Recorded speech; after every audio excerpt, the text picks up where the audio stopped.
News देख रहे हैं यहाँ पर मैं हूँ सानिया आपके साथ। एनडीए की प्रचंड जीत हुई है बिहार में, जिसके बाद से अब विकास का चैलेंज उनके सामने है कि कैसे वो बिहार में विकास करते हैं और क्या कुछ करते हैं। तो ये सारा चैलेंज जो है अभी एनडीए के पास है और इसी को देखते हुए एक के बाद एक बड़ी मीटिंग जो है बुलाई जा रही है विकास को मद्देनजर रखते हुए। और इसी कड़ी में आपको बता दें कि 25 नवंबर को दिल्ली में मंथन होने जा रहा है उद्योगों के विकास को लेकर।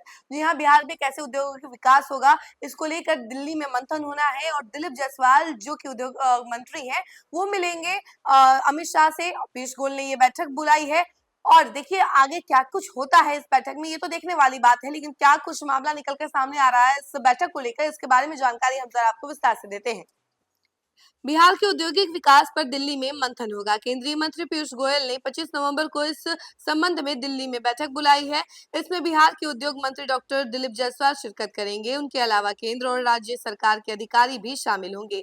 यह जानकारी डॉक्टर जायसवाल ने शनिवार को दी और उन्होंने बताया कि बैठक में बिहार के औद्योगिक विकास और निवेशकों को आकर्षित करने पर विस्तार से चर्चा होगी। डॉक्टर जायसवाल ने कहा कि बिहार सेमीकंडक्टर उद्योग लगाने पर गंभीरता से विचार कर रहा है। इसके लिए गंगा और कोसी नदी के किनारे के स्थानों पर नजर है। सेमीकंडक्टर उद्योग के लिए पानी की भरपूर जरूरत है और बिहार में पानी की उपलब्धता अधिक है। ऐसे में यहाँ इसकी पूरी संभावना है। सरकार इसके लिए हर संभव प्रयास कर रही है।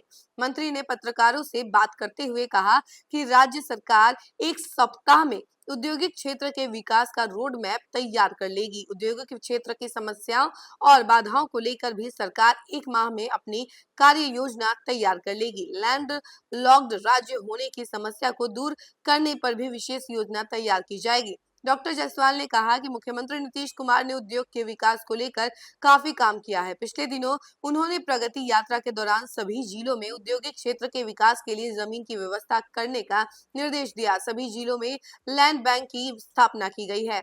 इसके अलावा उद्योग मंत्री ने कहा कि बिहार में एनडीए सरकार के गठन के बाद पहली प्राथमिकता कानून का राज स्थापित करने के साथ साथ रोजगार के अवसरों को सृजित करना और पलायन रोकना है। सरकारी नौकरी के अवसर सीमित है, लेकिन रोजगार की संभावनाएं प्रचुर मात्रा में उपलब्ध हो सकती है।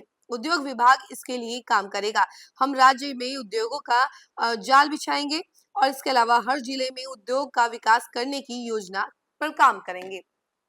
ये सब कुछ दिलीप जायसवाल के द्वारा कहा गया है और 25 नवंबर को इस पर बैठक भी होनी है, मंथन होना है दिल्ली में और इसको लेकर पीयूष गोयल ने बैठक बुलाई है। 25 नवंबर को बैठक होगी और इसमें विकास कैसे करना है इस पर चर्चा की जाएगी। वैसे तो आप लोगों को पता ही है कि अभी एनडीए सरकार के सामने बड़ा चैलेंज है। सबसे पहला चैलेंज तो पलायन रोकने को है, जो कि इस बार के चुनाव में सबसे मेन मुद्दा रहा है कि पलायन कैसे रोका जाए, रोजगार कैसे दिया जाए, रोजगार कैसे क्रिएट किया जाए। तो ये सारी चीजें जो है एक बड़ा चैलेंज के तौर पर देखा जा रहा है एनडीए के सामने और एनडीए के आगे जो है ये चैलेंज है और इसे पूरा करना बहुत जरूरी है, क्योंकि इसको लेकर विपक्ष ने हमेशा सवाल खड़े किए हैं कि आखिर रोजगार कैसे सृजित किया जाए।